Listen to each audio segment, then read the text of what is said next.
hindi mo naintindihan mga pinagsasabi mo. Dahil hindi mo pa naranasan ang pagmalupitan ng mga hayop na yon.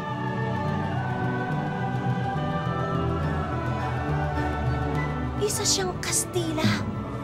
Mabait po siya.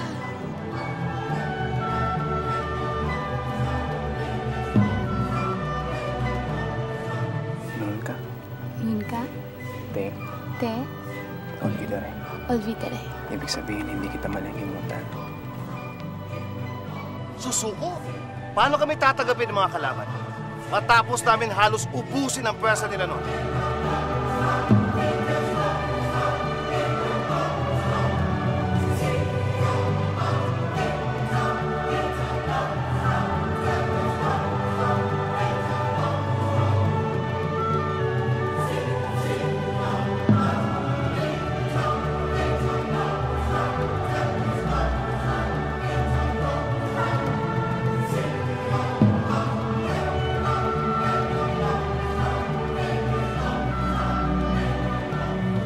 Marami nang nabatay sa kanila. Huwag naman sana sina Celso at Lope.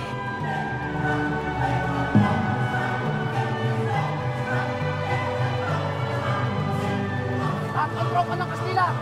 Nasa simbahan nagtatago! Maaari nating sugurin mula sa likuran habang abala silang lahat makipagputukan sa harapan ng simbahan. Kung kaya ng mga kalaban nating magkulong sa loob ng simbahan ng matagal, kaya rin nating bantayan sila dito ng matagal.